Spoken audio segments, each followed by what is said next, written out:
He spent 2 years as a senior research officer for the International Labor Organization in Geneva, Switzerland. He is the author or editor of half a dozen books on econometrics, development theory, capital theory, and the crisis of neoliberalism. One of these included a chapter that became the principal citation for Daniel McFadden's Nobel Prize in Economics. Zarembka has been since 1977 the general editor of the monograph series Research in Political Economy, publishing work typically from a Marxist perspective. He has held a Fulbright Teaching Award at the Academy of Economics, Poznan, Poland. Please pardon my pronunciation if that is incorrect. He is editor of The Hidden History of 9/11, first edited by Elsevier Press, 2008, expanded edition by Seven Stories Press. Paul Zarembka will now present his analysis of evidence of insider trading before 9/11. Professor Zarembka will present for 45 minutes, followed by questions from the panelists. Please help me welcoming Professor Paul Zarembka.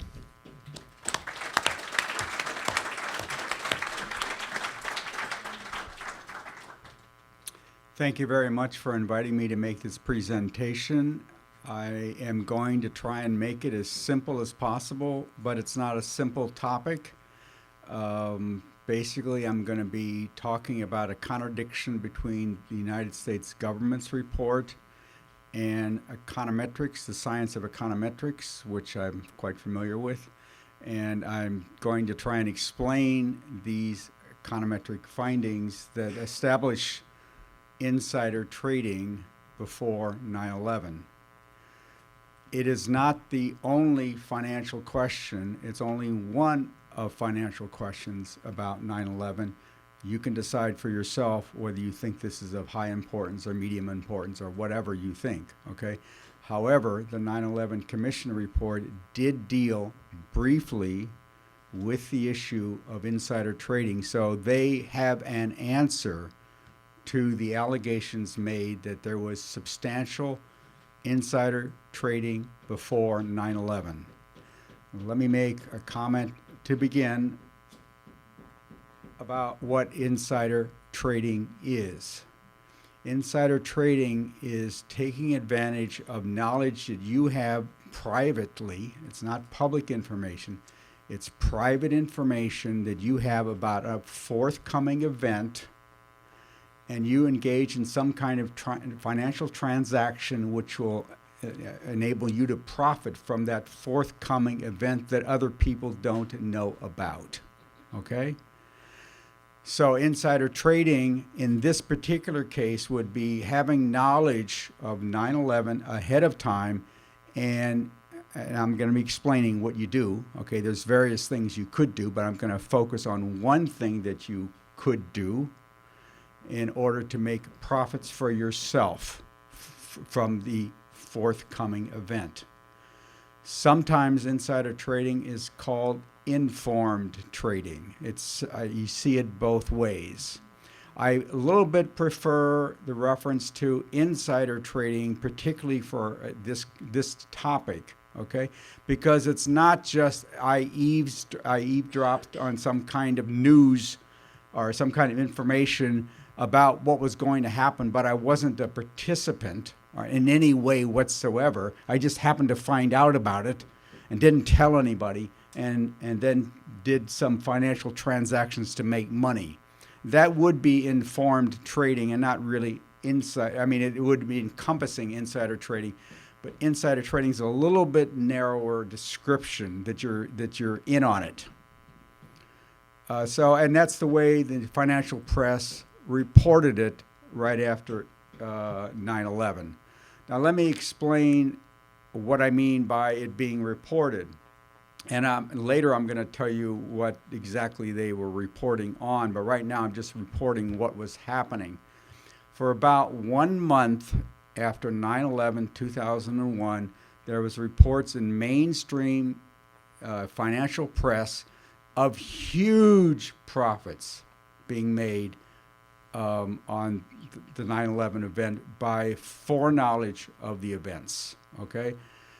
That was that was statements being made, and some of them referred to billions of dollars being made.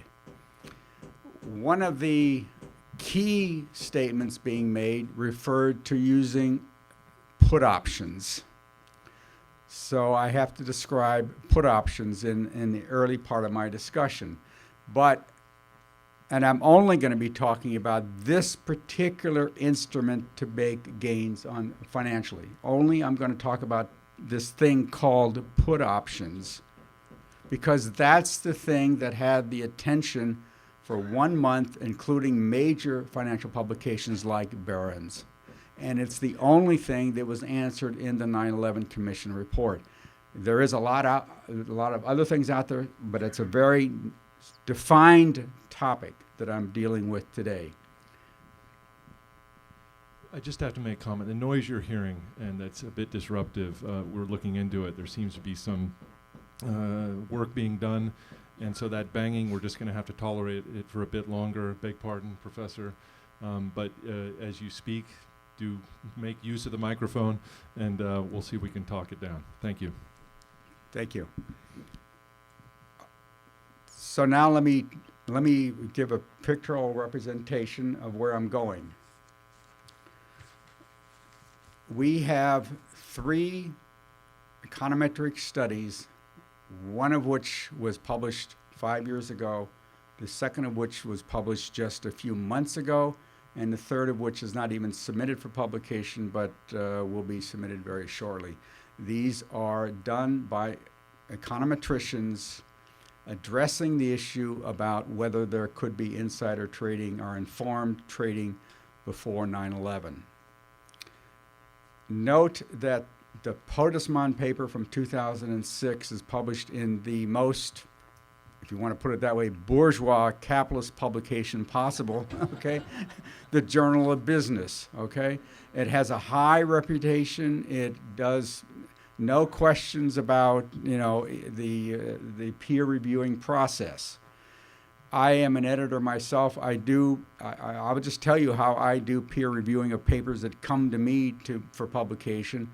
I try and get, when I see a paper come in, I try and get one person to review it who I know will be positively disposed, or I suspect will be positively disposed, and a second person who I think will be negatively disposed, okay, or maybe negatively disposed, because if the negatively disposed person is positive, that's a really strong evidence to publish, okay? And if the positively disposed person is negative, that's pretty good evidence that this paper needs more work or should be rejected altogether, okay? I'm just saying that the process of peer reviewing itself is not, you don't just say peer reviewing, that's the end of the ballgame. There's peer reviewing and there's peer reviewing. Okay. This Journal of Business has a very high reputation, whether it's deserved or not, I don't know, whatever. I mean, if you want to put it another way, it's from my point of view, it's their outlet, okay? The same thing is true with the Multinational Finance Journal, okay? It's not as well established, but it's very well established still. The third one is not submitted yet, but I'll address that shortly. Now, the 9/11 Commission report has one sentence and one long footnote addressing the issue of insider trading, and they say that yes, there was these claims of insider trading after 9/11, that they were exaggerations, and it's understandable exaggerations, but we checked everything out. We had 40 people making these investigations, and we found that there was no evidence of financial trading. They literally said there's no evidence of financial insider trading before 9/11. And they didn't do this just with the question that I am going to deal with about put options. They also dealt with other questions, which I will mention a little bit. But they were mostly concerned about what I will be talking about. So I'm going to confront the government today. And now you may be surprised. I don't know what expectations you have when you came in here. If you had read my article and my chapter in the hidden history of 9/11, you probably will think that I will be saying that there was insider trading in American Airlines and United Airlines stocks before 9/11. Watch and see if you find confirmation of me saying that as we get toward the end, okay? So we have on the screen 3 scientific works. This third one, Chesney, I'm going to take it as if it were published because, I mean, it's really serious work. They have 3 people working on it. 2 of the 3 are professors of finance in Zurich. It's just the reason it's not published yet is that they have expanded their work, and now, as I will be describing, and they just took time to get it ready. It's been about 4 years they've been working on it. They're very serious researchers. Anyway, so what I'm going to be basically saying is that there's a contradiction between the scientific work and what the 9/11 Commission report states. But I'm going to be doing that not just on what the Commission report openly stated it was available to you in 2004, but they've now released several memos that were written to the 9/11 Commission or provided to the 9/11 Commission, which explains why they said what they said. Okay? In other words, it's part of this process of releasing documents that were previously secret, no longer making them secret. Okay? And that leads to a kind of a surprise. Okay? So I'm going to be dealing with this contradiction, and I'm going to tell you at the end that I cannot solve the contradiction, but I'm going to suggest how to go forward to solve the contradiction. Now, I have on the screen a list of things that are not being discussed, and I think I'm obligated to say so. Because there is really other important issues that need to be dealt with, which are financial questions. For one thing, there is reports from somebody who was working in the area that there was huge increases in the M1 money supply in July and August of 2001, which is unexplained.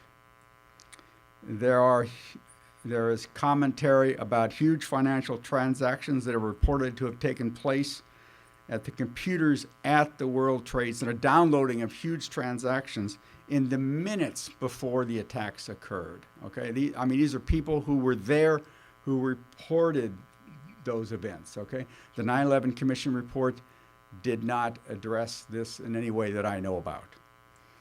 There's also something I'm not going to talk about today, but I'll explain it just for one moment, and that's selling stocks short.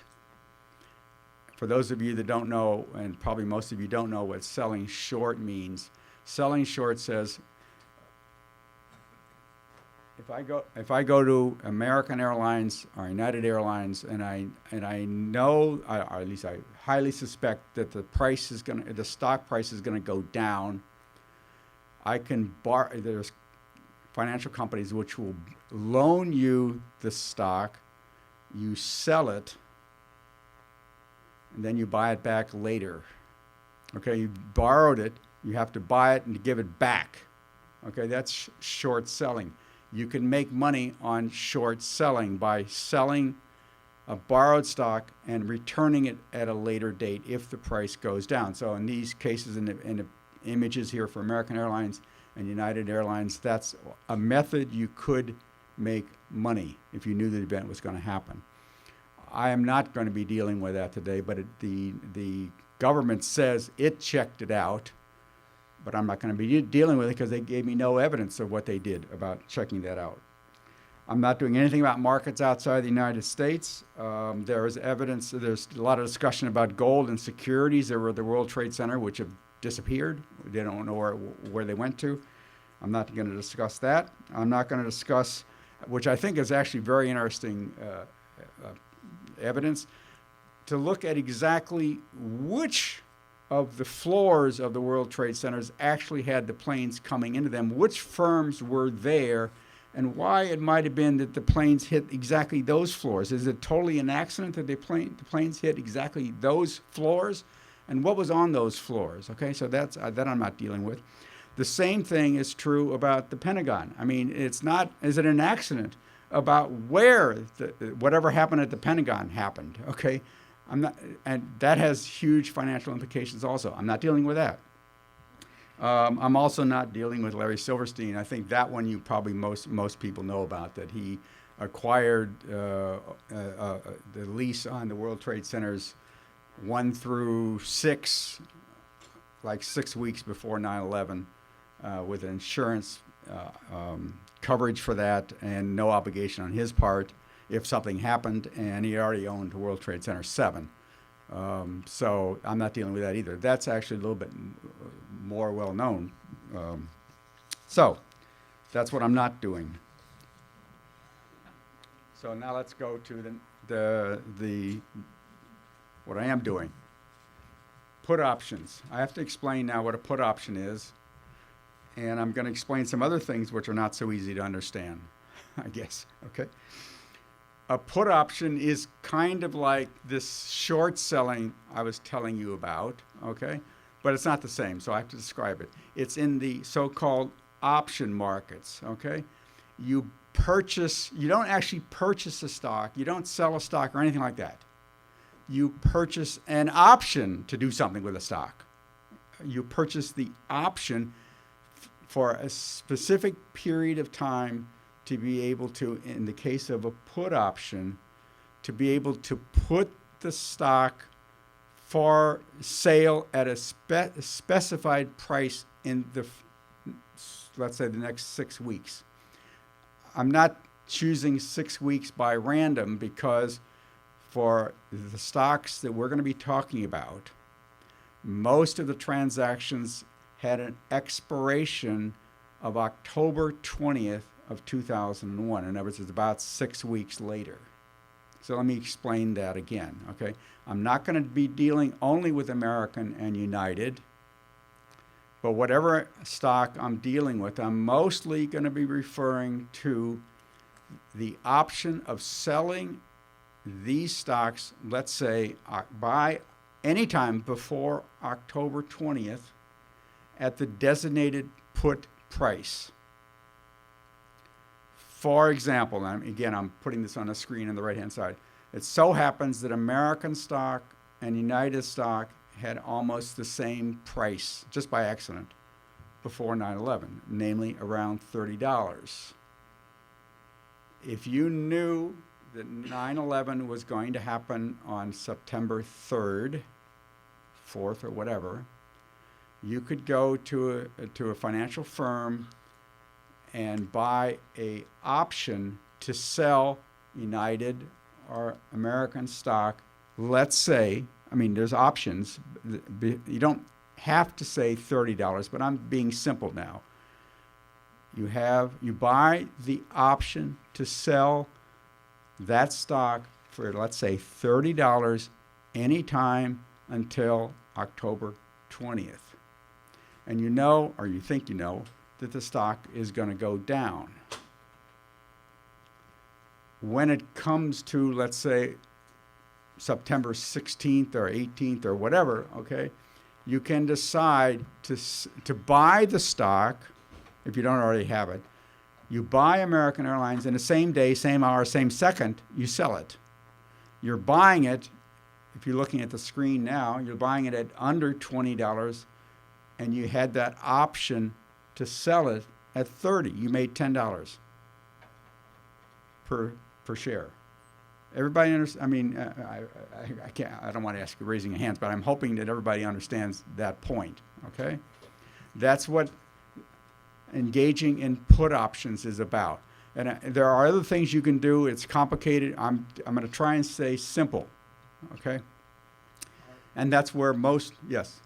To interrupt, so you are entitled in a put option to sell at $30, but is anyone obligated to buy at $30? Yes. If the stock is trading at $20. You bought this transaction from somebody called a market maker. The market maker is obligated to sell you that stock at that price.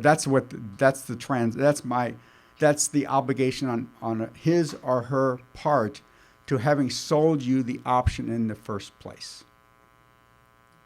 You have the right to sell 10,000 shares at $30. And he With is that, obligated to yeah, buy. that's his contractual obligation. Yes, yes, that's right. Okay. Now, so that's the first thing. Except that I have to say that $30 is what we call the strike price. That's the expression. Okay, that's called the strike price, and there's an expiration like October 20, maybe it's 22nd. Okay, actually I think it's October 20th, but it doesn't matter. Okay, the reason why I say there is only well-defined days where there's expirations. It isn't like every day of the week. It's like once a month, and it's a well-defined for all options. All of them are the same day of the month, and maybe the 20th or the 22nd. Open interest. Now, this is one of the harder things to understand. I was just talking to this Professor Chesney, who is from Zurich, I'm going to be referring to later, and he reports the same thing that I'm going to tell you now. This is one of the harder things for you to understand. He has the same experience when he tries to describe what open interest is. Open interest tells you at the end of a day or in the middle of the day or whatever of how many contracts there are out there for a specific strike price for a specific expiration day. How many contracts? In other words, it tells you basically the total commitment, and we have the data is there. We have the total commitment that people are obligated for. By the way, I should mention that buying put options cost you money itself, of course, right? I mean, it's not free. It might cost you $1. It might cost you $2. I mean, I don't want to get into it, except to just make a few remarks as we go along, okay? So the open interest tells you what is at stake at the end or the middle of the day. I'm going to say at the end of the day. And the level of open interest changes from three factors. First of all, people buying put options. That's obvious. That's what I've already described. You buy a put option. But you can also sell a put option. I could buy a put option. You could say, I want it. You could pay me a price and I'll sell it to you. That's a sale of a put option, okay? Unfortunately, the data, most of us, that's publicly available, doesn't tell you the difference between my buying a put option and you're selling the put option. It will describe a sale in the same way it describes a purchase of a put option. So unless you have the confidential data, you can't know that. There's much less sales typically than purchases, so most of it is purchases, but nevertheless, it's not clean data without knowing how much sales are taking place. But there's another complication, and that is that you can also exercise the put option. In other words, if I bought a put option on American Airlines on September 4th, I can decide, I made a mistake. I mean, it's going to go the wrong way or whatever. And I can decide on September 7th to exercise the option. On September 7th, I think American might have been slightly below, slightly below $30, and maybe I get out of this situation. That's exercising option. That means that open interest now will decline at the end of the day. So the second and third papers I'm going to deal with, the second and third papers deal with the change in open interest. The first paper actually has the confidential data of the actual purchases that I said were necessary. And that raises a point that I want to mention.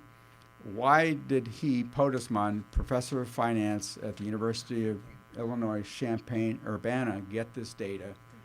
And the answer, I think, is that the Chicago Board of Options Exchange actually wanted to see whether we can do research work to actually identify informed or insider trading before or after it happens and prosecute when it happens. I think that there was a scientific question that they were happy to have Pisman address. All three of these people that I know about, I mean, these three people, to the best of my knowledge, are not 9/11 quote truthers. Okay, they are academics doing their job.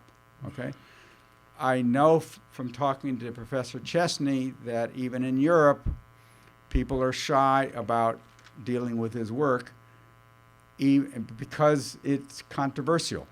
Okay, but I don't hear from him that he's a person who's focused on 9/11. In fact, his paper focuses on more questions than about 9/11, but other informed or insider trading that has occurred. Actually, slightly more other cases, and I'll get to that as I get to my discussion. Okay, I see already that I'm going to run out of time if I spend too much time describing what their research actually is, but I'll do the best I can.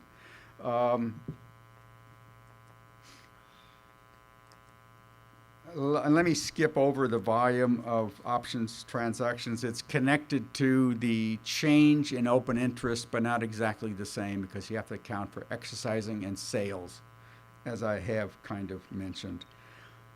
The next concept I have to mention is quintel. Okay, a quintel tells you if you have a random event and so you have a distribution of a current. Think of a bell curve. Most of you know what a bell curve is. Okay, so put in your mind a bell curve. A quintel will tell you how much of whatever variable you are investigating has occurred up to a certain point. For example, a quintel of 95 would tell you that 95 out of 100 are 19 out of 20 occurrences of that event would already have taken place when you got to that point in the distribution. So that would say that there's a 5% cases that haven't yet occurred. Likewise, a quintel of 99 tells you that 99 out of 100 cases have already occurred and a 1 is yet to come. Okay? Last concept I want to mention is hedging, which also becomes relevant for this discussion. Sometimes a finance person will say, well, they're not sure that, for example, they will buy a stock. And they buy the stock, or they advise their clients to buy the stock because they expect the stock price to go up. But they want to be cautious. So they also buy an option to hedge against being wrong. Okay, so that's what it is. Okay, hedging is buying an option. Typically, it's buying an option to guard against your being wrong, and sometimes that can be worthwhile doing, even if you are pretty sure about where things are going. Okay, the next screen I have up here, I like to read this because Pisman, who did the first article discussing insider trading in 9/11, before 9/11, he did it fundamentally mostly on American and United Airlines, but not exclusively, describes what we're doing. He says, option market activity is motivated by a number of factors such as uninformed speculation. So if I engage in option trading, I mean, I don't know what I'm doing. Okay, so I would be speculating. I would speculate the stock market is going to go down the next 3 weeks, so I buy a put option in anticipation of that. But I'm not an insider. I don't have any particular knowledge anybody else in there. It's my speculation. So that's noise trading.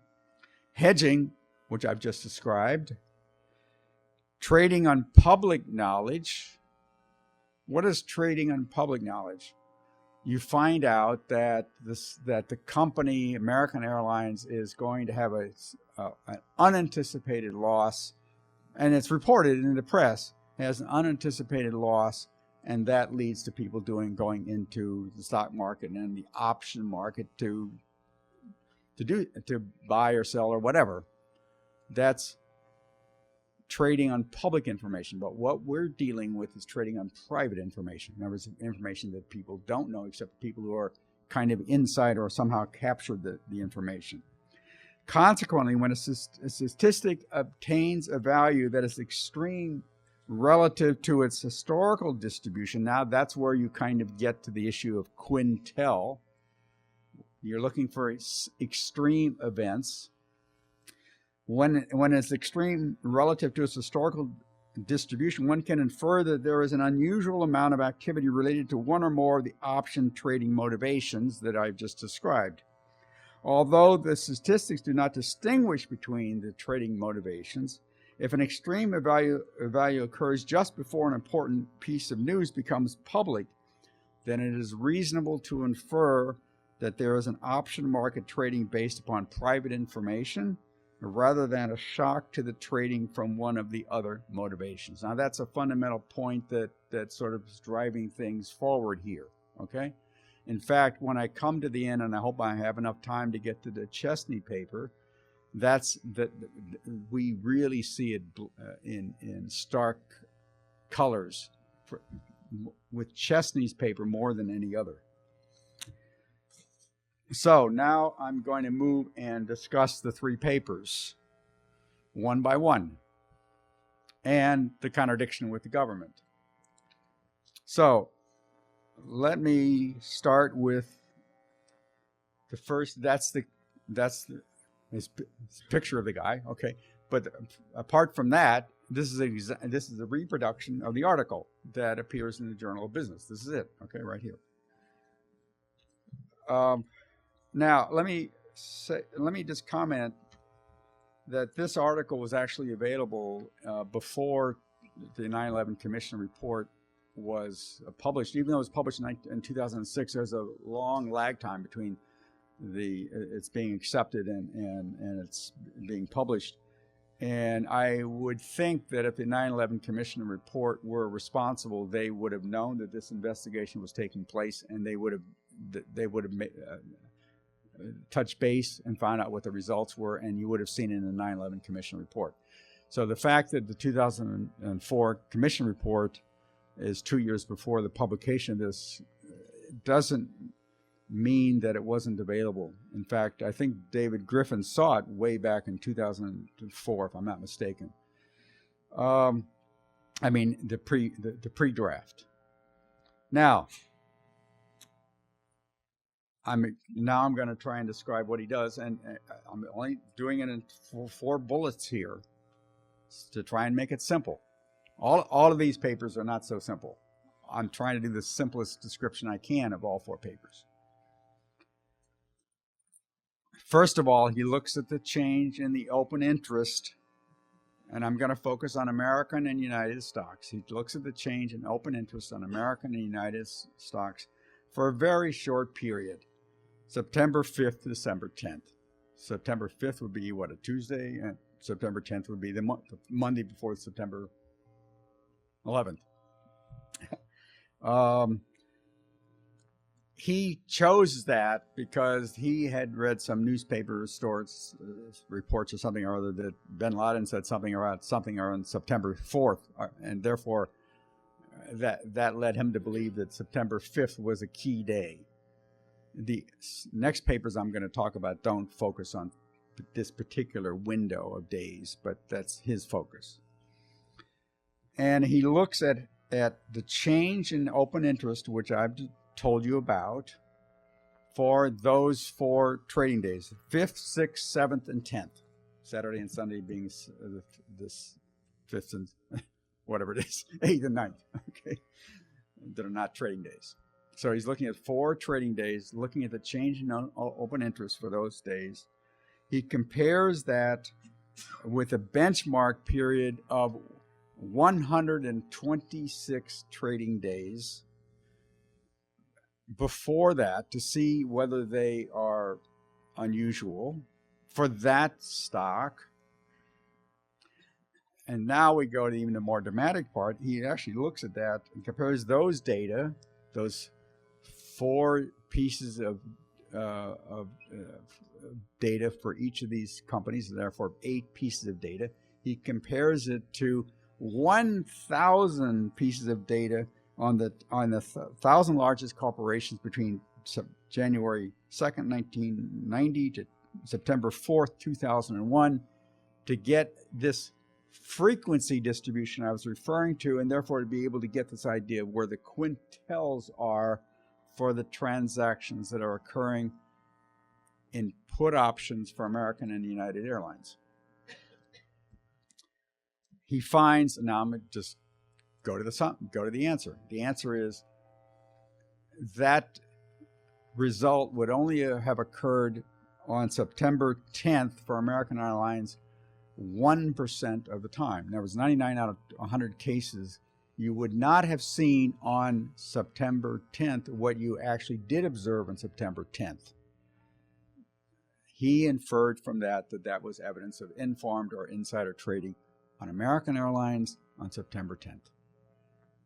That's perhaps the most important thing I can say about him. It doesn't say certainty. It says it's a very rare thing that happened on September 10th, and therefore the implication is check it out. Okay? For United Airlines, it's similar, but not as dramatic. It's a 4% probability. I have a comment down here that he actually goes further than that, but I just want to say simple. And he also uses some other method. He doesn't have just one methodology. I'm focusing on the one, actually, the methodology he prefers. Professor Lee, could you use the microphone, please? Just for the benefit of us non-economists, is another way of phrasing this that the person who took the put options was analogous to betting on 100-to-1 shot at the track. Say there's a horse that's the odds on this horse are 100-to-1, but I know something, so I'm going to put all my dough on that. I'm just trying to understand it in layman's terms. I don't think that works too well, because what we're talking about is what's going to happen. What we're saying is that, yes, it's on a random event basis, it could have happened, that what did happen, extreme events are part of the distribution of probabilities always. Right. So what happened on that particular day could have been a 1 in 100 event. Someone could say, gee, I just took a lucky chance on a horse. Okay, let me just implicitly, I will be answering that answer by the next thing I'm going to say. Okay. Now we get to the 9/11 Commission report, because the 9/11 Commission report, and I'm not going to read it. I'm just going to say what it said. Okay. The 9/11 Commission report says it did a careful investigation of what I've just been talking about, namely insider trading in put options on American Airlines and on United Airlines. Okay? And it says for these 2 stocks before 9/11, we found no evidence of insider trading, in spite of the fact that it seems to be suspicious. Why did they do that? Well, I'm telling you, first of all, what we read in 2004. What we read in 2004 is we checked it out, and we are able to explain it. But they didn't tell you too much about how they explained it, particularly on American, which is the more interesting case. So some of us, David Ray Griffin and myself, for example, okay, basically threw this out, threw the 9/11 Commission report's statement in the trash can because there's no evidence. They didn't release the evidence of what they found. They just made it an assertion. So why should I pay any attention to an assertion? And in January of around middle of January of 2009, the document that was behind this statement of the 9/11 Commission report comes out. And that's where we get now to the contradiction with, I mean, now explicit contradiction, not just fuzzy stuff, which is what they did before. We get a release of a report that's this guy Sella made to the 9/11 Commission, who is, well, he was in charge of the investigation. He makes a report to the 9/11 Commission report, which is not released, but it's what's behind what's in the Commission report. I'm just showing you now the first page. The whole thing looks like this. Inside that, it actually provides. We're not going down a rabbit hole here. When we have evidence that is convincing, we say so and we go on. Okay. Sella says almost exactly what I would have done if I were an investigator. Okay. Sella says we investigated and we found out that there was a financial publication called Options Hotline, which on September 9th faxed to its subscribers a recommendation to buy American put options at $30 with an expiration of October 20th or 22nd. A recommendation is being made. Now, the 9/11 Commission report implied that was going on, but they didn't tell who was the newsletter, who was the editor. No information. It was just one sentence. What Sella does is tells you the name of the guy, name's Sharnoff, okay? And the publication is called Options Hotline. It was faxed on September 9th. And furthermore, we found out exactly what the newsletter actually told its subscribers, which in the statement that I've done for this hearings, I report exactly what it was. I've just summarized it. That was obtained by a guy named Mike Williams, who apparently went to the Options Hotline and found out what they actually wrote to their subscribers. Now, how many subscribers do they have? They have 2,000 subscribers.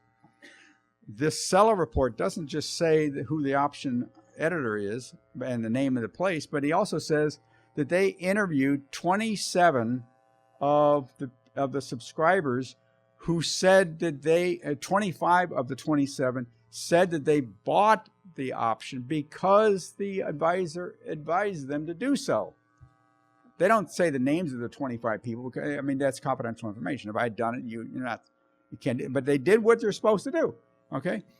Furthermore, they said that there was another 25, 23, I don't remember exactly, other people who were subscribers to this Options Hotline thing, who also, they have the data on who did the purchases, who also did the purchase. So we have about 50 plus people who were subscribers to the Option Hotline, who either said, or half of whom we said and half of whom we can infer that they did what the Option Hotline recommended they do, and that was purchase the put options on American Airlines on September 10th.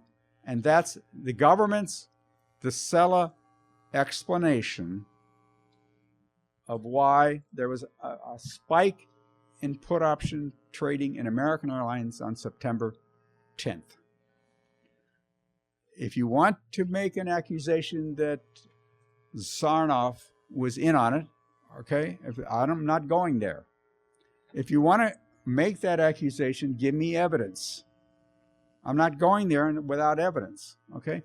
And even if I thought that he might be, well, why would he give that information to his subscribers? You'd think he'd want to keep it to himself and make profits for himself and not for his subscribers, okay?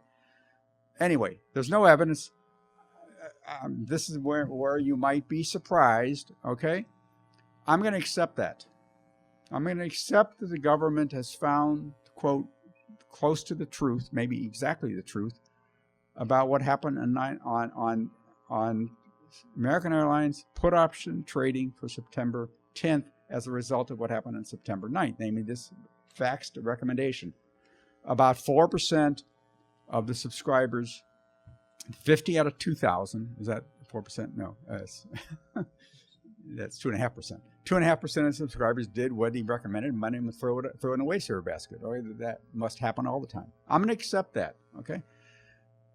This report also reports what happened to United stock, and this is a little bit more. Maybe it's not so worth talking about so much. How much more time do I have? Oh, I only got forget it altogether. Okay, we'll go on to the next one. Okay, maybe you can just look at that. Well, I've said everything. I should have had that screen up. I've said everything that's on the screen right now. I'm going to accept that. That doesn't end the story. Go now to the next paper, which is by this guy Wong and three people. University of Wisconsin, okay, Madison, which is my alma mater for PhD actually. And they did analysis not of American Airlines, United Airlines, but something completely differently. They looked at the S&P 500. S&P 500 is the 500 largest stock companies in the United States that are traded, and most people have heard about it. Okay, the S&P 500. You can do option tradings not in a company. You can do it in an index. So they did a study of the index of the S&P 500, and the paper is probably the most complicated paper in terms of. They even describe how you do option. If you're into it, how you do option trading and then do it one way or another. I just don't. It's not important for this discussion. Okay. But they raised the issue that, hey, if you're really knowing about what's happening in 9/11 ahead of time, you're probably not going to do American Airlines. You're probably not going to do United Airlines. It's too obvious. Okay. You'll do something where you're disguised, and you're disguised for betting. If you want that language, you're disguised betting on the S&P 500. Now, this is really interesting, okay? Because they come to the conclusion that there is evidence of insider trading around the S&P 500 before 9/11. Okay, I'm not going to go through. That's the picture of the guy, and the first guy, and his, whatever. Okay, and I'll have it on the screen. You can look at the screen just for a few. But anyway, they find the evidence, okay, that there is insider trading in the S&P 500 before 9/11. And they also point out, as I just said, that it's the American and United are not the obvious place you would go. This is a more disguised place to go to. And they also, I lost my train of thought here.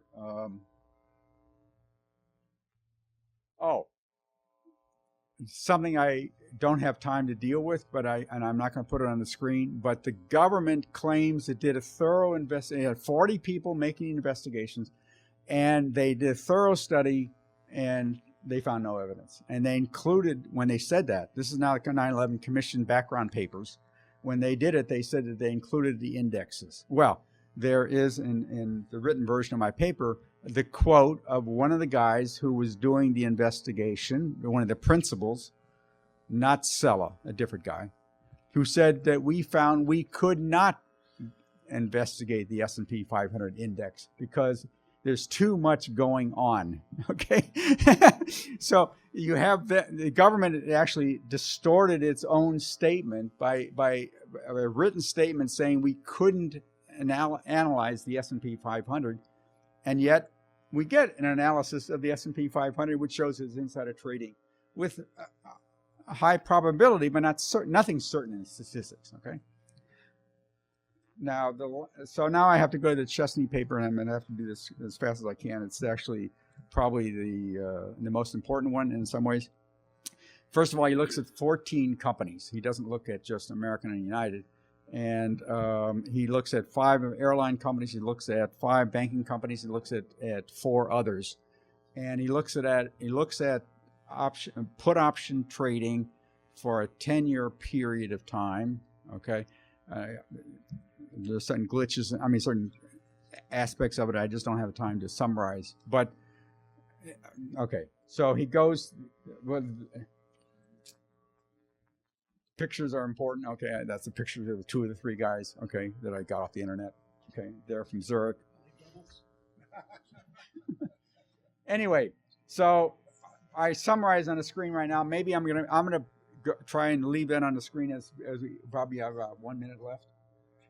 Okay, I'll leave it on the screen for you to read it, but I want to go to the bottom line here. Is that's numbers. Okay, these are he looks at the data around. Well, let me go back a second. He looks at spikes in put option trading on 14 companies over a 10-year period. And after all the statistical stuff that's summarized here, he finds that there's only 37 cases which are strange. That rise to the surface as being extreme events. Only 37. Okay. 15 minutes? Okay. That's I never had that happen before. 1 out of 100.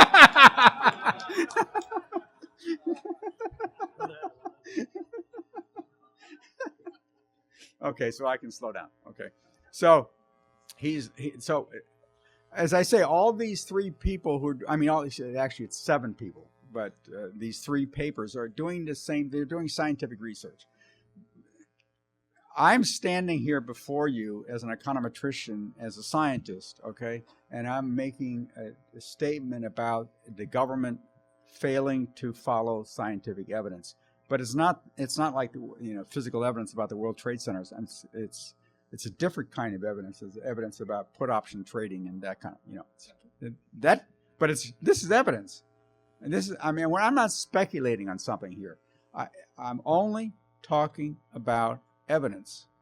Okay, so what Chesney does is he looks at 10 years of data on 14 companies, and I'll make a footnote at this point. I talked to the guy a couple of days ago, and he has an elaborated version of the paper now, which is instead of looking at 1.5 million pieces of data, he's looking at 9 million pieces of data. Okay, and he sent it to me, but I haven't even had a chance to even look at the updated. But that's the one I think he's intending to submit.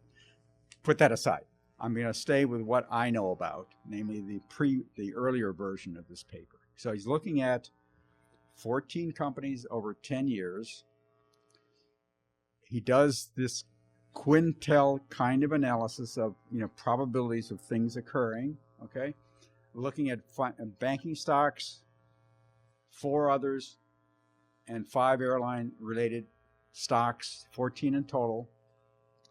So now I can identify a little bit about what he says. I have a little bit more time than I expected. I can tell you a little about what he says.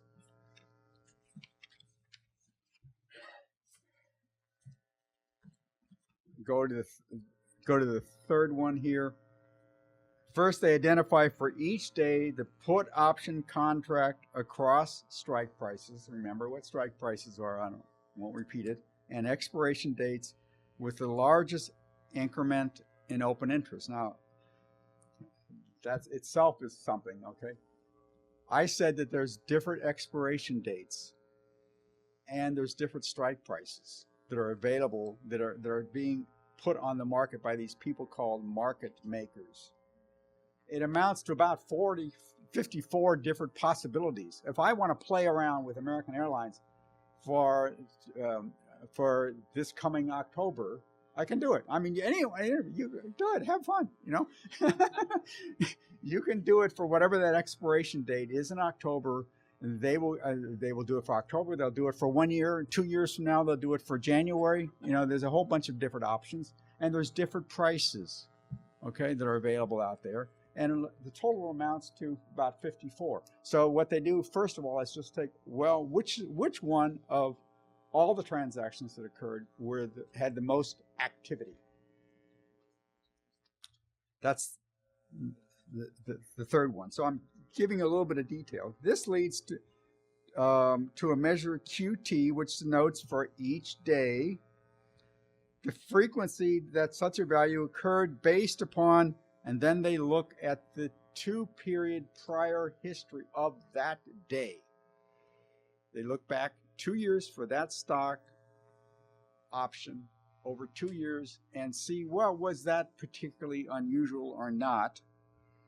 For example, American, and they cite American on September 10th had occurred at that level or more only 5 prior times in prior 2 years. In other words, that spike had occurred, but only 5 prior times for American. Okay.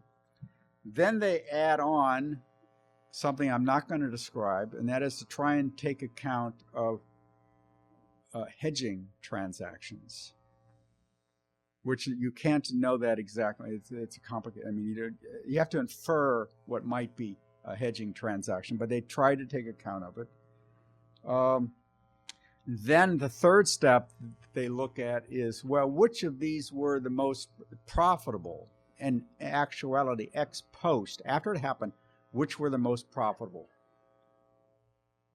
Now, so what's the result?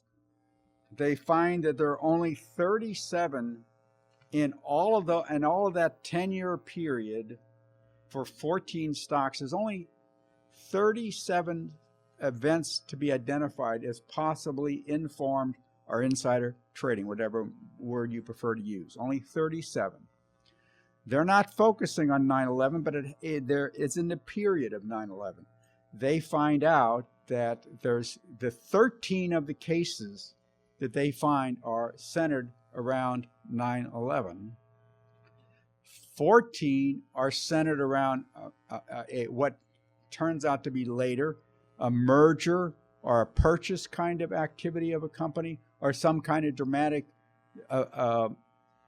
statement about earnings that are going to come to the company. So, in fact, they find out that out of the 37 cases, 33 they can identify with a real event that occurs after the purchase of the spike in the purchase option transaction. I have to repeat that because it's really important. Okay, they find that this is all done by statistics. Okay, so that's why it becomes dramatic. They find out that out of the 37 cases that they are able to identify, 33 out of the 37 actually occurred before a real event, which was realize you're dealing with something prior to an event. So how would you know, unless you have inside information, that event is going to happen? Okay? 33 out of 37 cases have to do with a subsequent event. Only 4 does not have to do with it, that they can identify it as doing with a subsequent event. 13 of the 33 center around 9/11. That's what's on the screen. And then the rest I don't want to talk about, but it's the other things I mentioned. Now, I have to deal with a little bit about what's on the screen because this is really important. Now look at American and look at United. They are not the big profitable ones. And by the way, the numbers we're giving here now are not they're from their work, but they really are not. They don't depend upon the statistics. Okay. If you want to ask me about that, you can ask me about that, panelist. Okay. But anyway, Boeing is 4 times more profitable than American. Okay. And I can go down and talk about the other banking stocks and so on and so on. But I'm putting out here the maximum gains. Now, probably at 5 more minutes. Okay, so I have good time here. So what do I learn from this? And this is now gets interesting. I said that I agree with the government that Sarnoff made its recommendation to its advisors to invest in put options on American Airlines, and I'm going to accept that.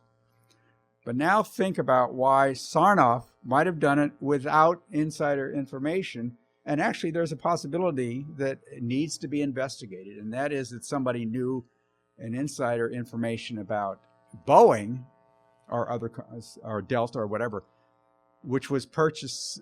Those options were purchased on August 29th and September 5th and 6th. Sarnoff, who's an options advisor, could see, hey, there's big activity going on in airline stocks, particularly Boeing. This is maybe I should advise my clients to purchase put options, and so he does so on September 9th, not knowing anything about insider trading, and yet the people who insider event. So he's following the leader, okay, of somebody who does know what's going to happen. Okay, so the persons who are investing in Boeing. Okay, now, so where does that lead me? It leads me, first of all, to say that just because I said that American and United can be accepted, as the government said, doesn't do very much in favor of the government story, because they haven't told us anything else. They haven't analyzed anything else. So that's one thing. The second thing is I really have to emphasize the defense of econometrics, the defense of science. I mean, these guys who, I'm talking about all 3 papers that we've been talking about, okay, all 3, if they are wrong, if all 3 of these papers, which use different methodologies, if they are wrong in their methodologies, I want to know, I haven't figured it out how they would be. Okay, I think it is real evidence that has to be confronted. Okay, and just claiming a few that the American and United can be explained away ain't enough. So my conclusion, which is now pulls me to the end, okay, is I'm now making a recommendation to the panel. Okay. Toward a resolution, okay, I accept United and American as not being evidence of direct insider trading. That doesn't mean it's not indirect, as I described a minute ago. It could be indirect, but I'm accepting that Sarnoff. I'm not accusing Sarnoff of anything, if you want to put it bluntly. Okay. I made a comment here. The second thing is that what Wong found out is not contradicted by the government, because the government said it couldn't analyze S&P 500. I see, the chair of my economics department has written, I'm not trying to tell a story here, it's just true. I mean, he is in favor of the death penalty, and did an econometric study which eventually appeared before the U.S. Supreme Court supporting the death penalty as a deterrent, okay?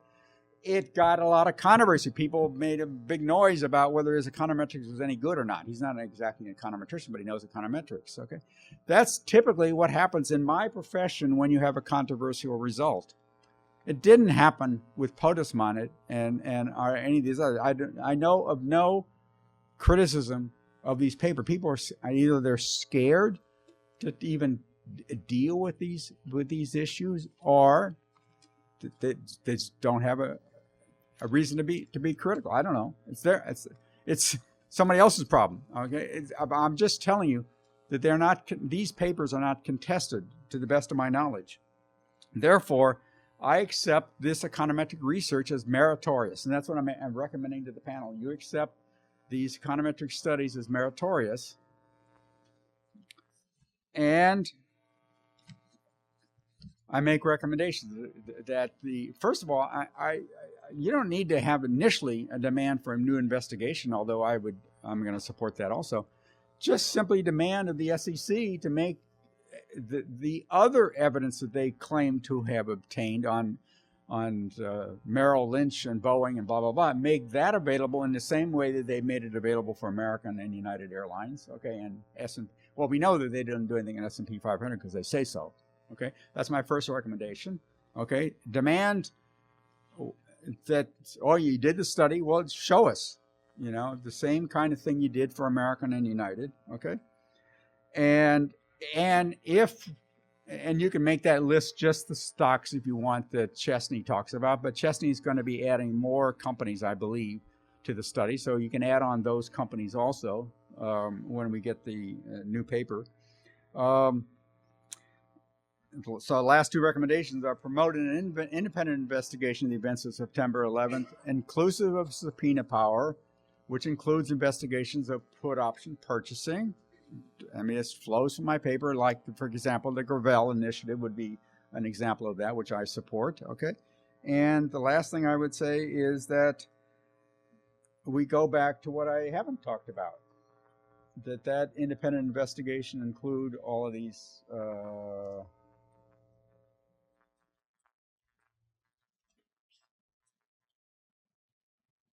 issues not discussed. Thank you very much.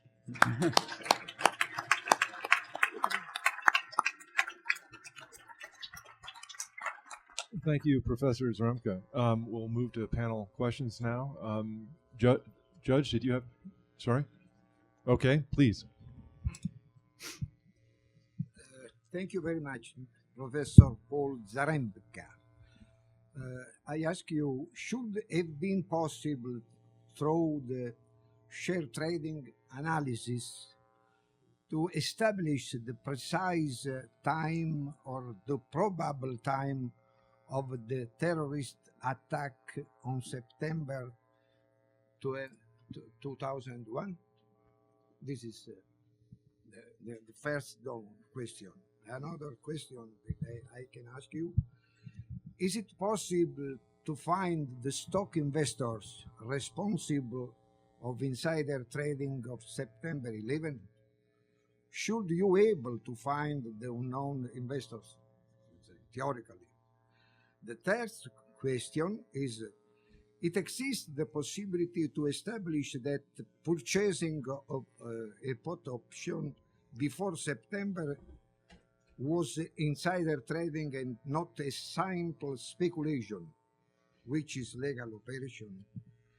And fourth question is, do you know if the intelligence I'm gonna get lost on. Let me do the first two and then repeat the third one and the fourth one. Okay. Let me just do the first two first. Yes.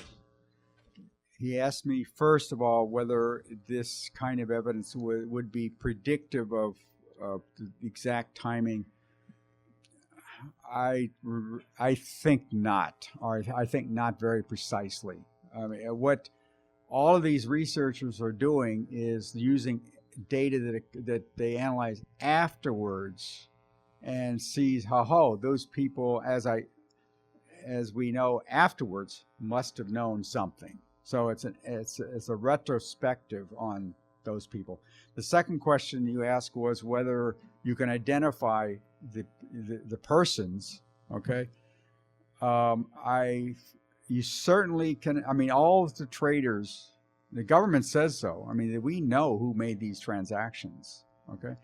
Now, there may be a way to do it in an open market way, which I'm not quite familiar with. There may be a way to disguise it that I haven't been exposed to, but basically, yes, you can identify who did the transactions. That should not be a problem. Okay, now you can give me the other two questions. Thank you.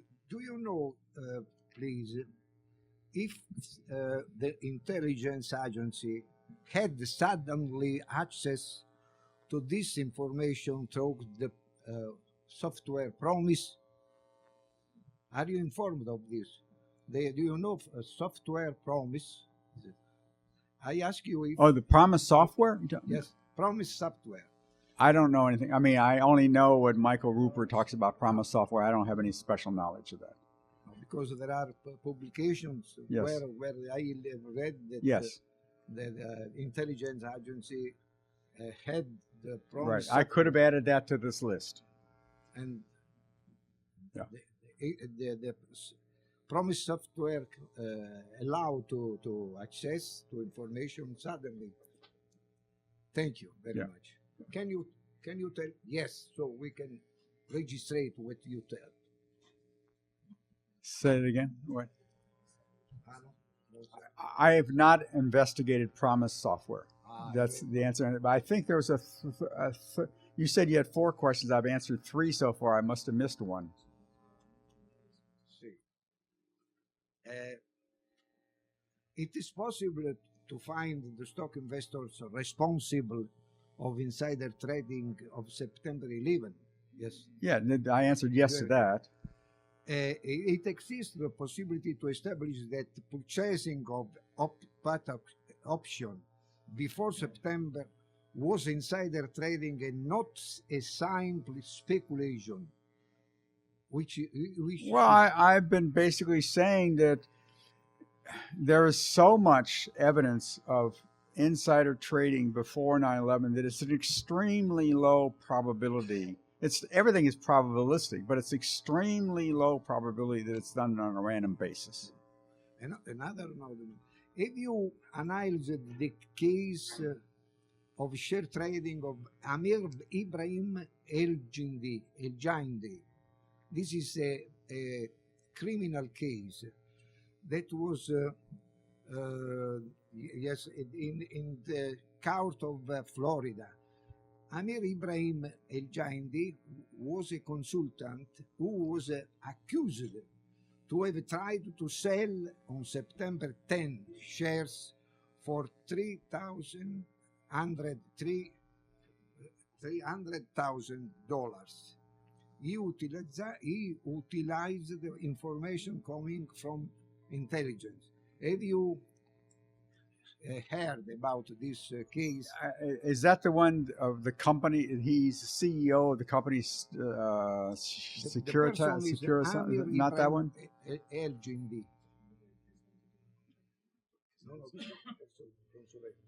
He's a consultant. I have heard of it, but I didn't specialize in thinking it through for this presentation. Should be interesting to read the document of this trial. Yes, because he was accused. We have the only case of trial against insider trading. Yes, I leave it to your judgment. Thank you, Judge. Thank you. Professor Johnson. Thank you, Professor, for making very clear some very complicated concepts. You've done a wonderful job. What comes out of this is a desire to find out who did these insider tradings, if they were. I assume that it is possible for the SEC to trace these transactions, and they have done that perhaps for the UAL and for American Airlines. Do we know who purchased those put options, how much profit they made, and did they actually claim the profit in the end? The answer to how much is in this table. Okay? The answer to whether they claim, because there has been, this is the kind of stuff that, frankly, kind of nonsense that goes on out there. Somebody out there says there's unclaimed transactions, okay? But it turns out that the person had said it before the closing date of the expiration, okay? So one of the things, I love this paper by Chesney. I can hand it to you right now because I have, but they look at how many days it took to execute all the put options after September 11th. And every single one of the cases they have here, all 37 cases, or at least for sure all these cases, all of them were executed before the expiration date. There was no unclaimed nonsense going on. Okay. Professor Lee. I have a couple of questions on methodology. I'm glad you've got this slide up. Were these 14 entities chosen in advance, or were they generated because they had the most conspicuous statistical anomalies? Well, I never asked him that. But I'm sure they're not random. I mean, it's not just they happen to do this. These companies. So he didn't say, well, what would be the company's most wait a minute. likely? I should Yeah. clarify my answer a little bit. The first paper he did was on 9/11. I mean, the first I'm looking at. I copied the draft 4 years ago, and I noticed that it's only on 9/11. He expands the paper to go way beyond 9/11 subsequently, and he's now expanding it even further. Okay, so the answer to the question is surely it was targeted around companies that might be at 9/11. It's stake around 9/11. But it's not only that. I mean, he looks at, for example, at tobacco companies. He finds out, for example, there's a spike in put option trading, and I'm not sure if it's Reynolds, but a few days before they get prosecuted, and eventually have a huge losses that the tobacco company is going to experience as a result of the prosecution. There's a spike in put option trading on Reynolds. I think it's Reynolds. Anyway, it's a tobacco company. Same thing he refers to the German airline manufacturer, the one that's in Toulouse. You know what I mean? Right. Airbus, right? Airbus. So there was something around Airbus, and he finds that there was a spike in insider trading on Airbus shortly before something was going to happen in Airbus. That's the kind of thing I was talking about. A real event occurs after these spikes. So that was going to be my next question. You said 37 events. 33 can be identified with a real event, 4 do not. And so with those two questions. One, among the 33, is 9/11 among those real events? Of course. Okay. And that's 13 of 13. These are the 13. These are the 13 right on the screen. Okay. Yeah. Okay. What about the 4 that do where there's dramatic changes, dramatic evidence, Okay. but there's no I'm real glad. event? I'm glad you asked that, because this is what statistic is about. Ought to be about. If it's random, if there is random things happening, whatever, okay, then there always are going to be spikes. I mean, that's part of, it happens. That's it. On a random basis, okay? So those 4 that are not explainable is part of what statistics tells you is going to happen, okay? I should make one comment. Now I'm speaking for myself, okay? Because I talked to Chesney on the phone, and I am more convinced of the importance of his scientific results than maybe. I'm not trying to say that he disagrees with me. That's not what I'm trying to say. What he told me that yes, we should now investigate every single one of those companies. Not just American United, but he said it in a kind of a way which this is supposed to be the opener to the investigation, rather than myself believing this is the investigation. Okay, if you understand the distinction. Okay, it's okay. Professor Jenkins? Going back to Pisman's paper, I would be, perhaps naively, but I would be virtually completely convinced that some inside trading is going on based on foreknowledge. If you could show me that the spikes for United Airlines and for American Airlines were not accompanied by spikes for Delta Airlines or other airlines not involved in the 9/11 day, why don't we get the selective data? Now, perhaps what Chesney has done, but I can't read this Chesney slide quickly enough to see it. Delta is up there, actually. but let's go back to Pisman. Wouldn't that additional information be very, very convincing that insider trading is going on if it's specific to the airlines involved in 9/11, not to other airlines?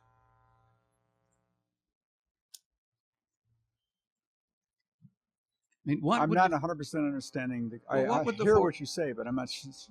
The foreknowledge presumably could have been so specific that these people, that somebody knew that the towers were going to be hit by United Airlines and American Airlines planes, and the Pentagon was going to be hit by an American plane and so on. Well, if that's so, then other airlines should be exempt from this spike in trading. So let's get the selective data for the airlines involved and compare it with the airlines not involved. But that's kind of what Chesney is doing, and as I say, he has expanded work beyond this. But be careful what you're saying here, okay? Because Wong, and I think appropriately says, look, if I know what's going to happen to American and United ahead of time. I mean, Paul Zarembka knows that 9/11 is going to happen, and I go into the market and buy put options on 9/11. I mean, I'm getting really, I'm exposing myself to insider trading. So am I likely going to do that? Wong says, no, I'm going to go to the S&P 500 where it's the skies. Or somebody else might say, well, we know that if the American and United tank, okay, then Delta is going to tank, or KLM, or something else. And there's something else, other things that are not so. I can explain that away. If anybody ever asks me, I can explain my activity away. Precisely your question is what I will think twice about before I go to American and United. Yes, but the spikes were there for United and American. And so they were not disguising themselves. They did rush to put the put options on those two airlines. And I addressed what the government found out about those two stocks, but I pushed the contradiction one step further, okay, and said, nevertheless, those were the last day, the trading day before September 11th, and Sarnoff, advising his clients, could have been following what he sees is going on. This is a complicated topic. I mean, I want to say, I haven't said this yet. There's lots of advisors out there. They're making recommendations all the time, okay? That's part of the probabilistic thing, that's going on. And most of clients don't follow their advisors. I mean, they just, it's a piece of paper. They don't even get it in time or whatever. So like 2.5% did it in this particular case, okay? But,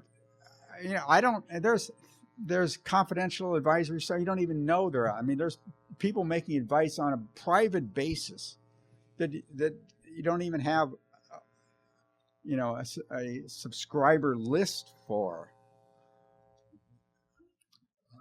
Well, I don't know. I don't know what more to say. Perhaps we'll let that hang for the time being, and we'll Professor Lee, and then we have time for one more question after Professor Lee. Let me jump in here. It's 2011. There's 10 years have passed.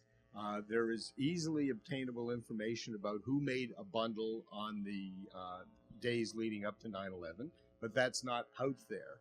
And we're living in the era of Bernard Madoff. We're living in the era of where Harry Markopolos went to the Securities Exchange Commission in 1999 with clear evidence of financial wrongdoing on the part of Madoff, and it was ignored for, I think, 9 years. And so don't you think there's some kind of layers and upon layers of complicity and cover-ups that would make this, that could be what we could be seeing stonewalling for another 10 years? Absolutely. That's exactly what I'm thinking to myself. Okay, you say you have 40 guys making these investigations, and some of them is looking at Germany and doing this, doing that, short selling and whatever else they're doing. But I don't know how many people were looking at put option trading. They don't tell us, okay? But I'm thinking to myself, okay, you're over here, okay, and you're one of the guys, and you say, well, that Boeing stuff, that looks pretty, whatever. I don't think I'm gonna, I'm not gonna. I don't want to put the finger on those guys. Whoever it is, I'm not. Putting the finger on the guys. If I'm talking about if they actually did the investigation, okay. If they actually looked at who purchased the huge, options on August 29th, September 5th, and 6th, you find out the names of the guys who did it, okay. And you can say back there, I'm not going to finger those guys for whatever reason. There's 1,000 reasons why you might want to finger them, okay? And who's to know? One more question, gentlemen. Is there? Are we good? it looks like we're good. That concludes then the panelists questioning.